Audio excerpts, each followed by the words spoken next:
so great to see all those photographs, but what I'd really like to see and hear is the writing that's being done on the blogs.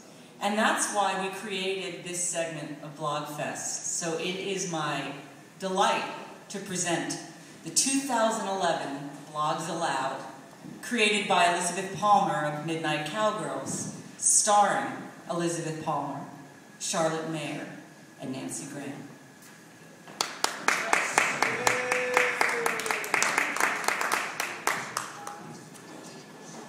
My husband sometimes does not change his underwear for days. He said his record is 5 days, and he had in fact gone 3 the weekend before during the baseball tournament in 500-degree weather and 100% humidity. It was so bad, he laughed, that he'd thrown the boxer briefs out rather than risk my finding them in the laundry basket.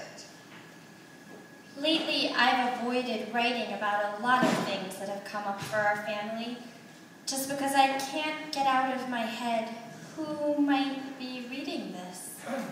Do I want all those folks to know some of the negative things I wish I could say? No. So I haven't written them, and I'm not going to.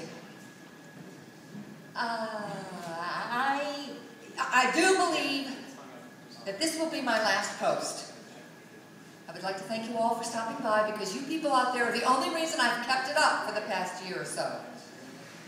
There were times when I was really into the blog, but now, unfortunately, it has become more of an obligation, and that's no fun at all. I think I prefer to be a blog reader rather than a blog writer. You know how sometimes you go to the public library to do some work or hang out or whatevs, and then after a while you realize you're not really getting anything done, and so you start texting some friends, but no one is answering you back. So then you try talking to the dude next to you until you realize that he's homeless and is having a convo with a head of lettuce and he's dressed up with a wool hat and drawn eyes on with a black magic marker. And then you're just like, maybe I'll just pull up some hardcore pantyhose porn and jerk off right here at the public computers. Just me? There was a time in this country when many housewives would bake a cake every day. Not baking one was akin to foregoing the side dishes for a meal. Lazy Daisy cake is one of those cakes that many a housewife had in her repertoire. I've discovered several similarly named recipes. Busy Day cake, Impossible cake, One Egg cake. But Lazy Daisy cake is more than quick. It's light and delicious with a luscious broiled topping that's much simpler than a buttercream and more special. In fact, it's almost like cake brulee, especially if you slightly overbroil it, as I did. The tin's been moving over Kensington since I was a kid looking out my bedroom window. The flight path is exactly the same. On any Sunday night, you can count upwards to a dozen jet lights stretching from Brooklyn through Staten Island into New Jersey. In the early 60s, there were probably more prop planes than jets. I would sometimes sit with my dad on the couch and try to make out the tail markings with my telescope. Pan Am, Eastern, United, TWA.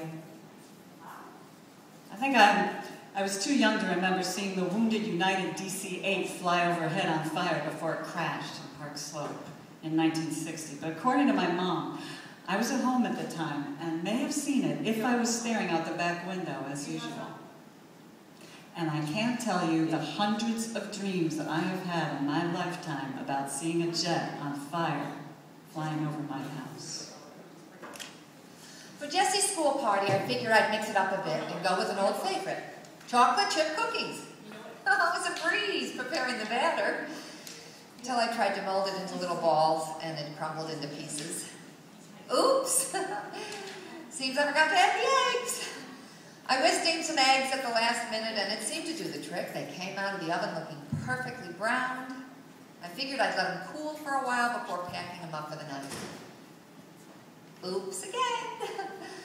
I was so tired I forgot to pack up the cookies. When I awoke this morning, I realized my mistake. They're no longer nice and chewy. In fact, they're like cookie pellets. I saw a man on a subway platform suddenly drop $1 on the ground, and at first he showed great concern, although he didn't bend over to pick it up.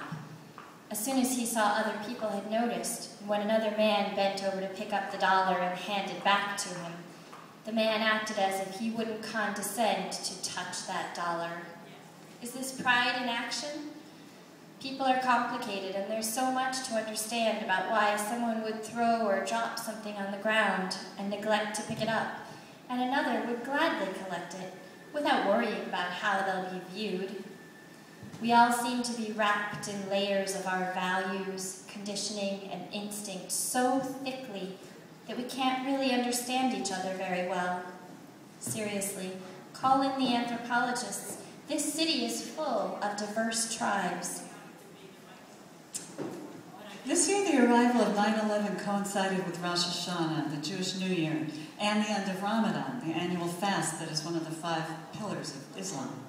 On Friday, 9/10, my son had the day off from school because of the Jewish holidays, and his friend came over for a visit. We played ball in the park and walked around the neighborhood to grab a pizza at Benny's and snacks at the grocery.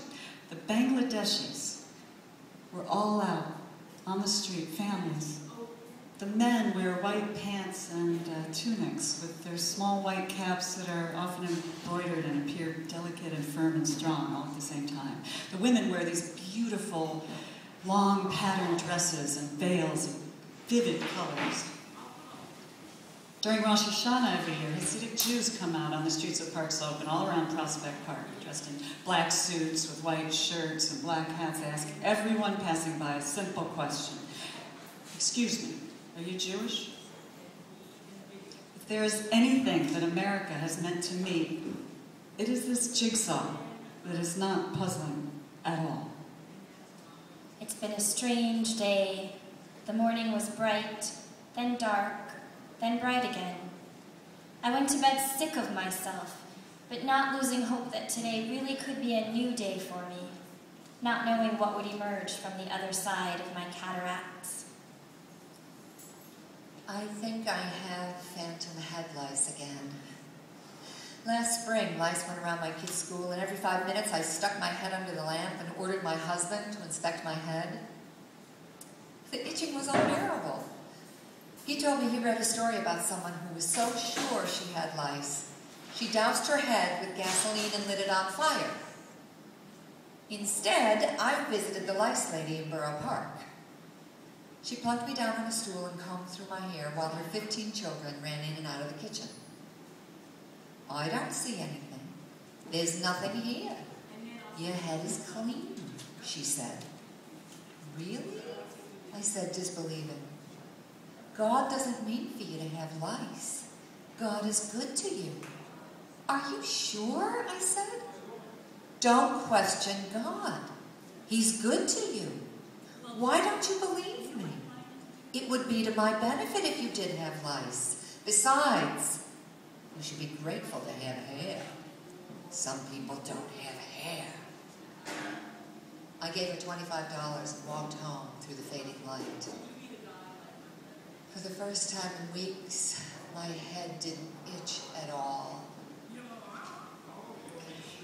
Don't you hate college reunions? You feel like you've really got to impress all those people who ask, so, what have you been up to? Well, seriously, how do you characterize a quarter century of your life? Is it really just a list of degrees, courses, jobs, projects, addresses, and names? Are we nothing more than our resumes? What about the interstitial life? The life that goes on between the lines of all the other stuff, the little discoveries we make about ourselves, the surprising moments we have with our children on the way to the store, an inside joke told over and over again, getting proposed to at 2 booths on Avenue A, a walk across the Brooklyn Bridge. A life we live concurrent to our resumes, the life of our hearts, our attempts to just B.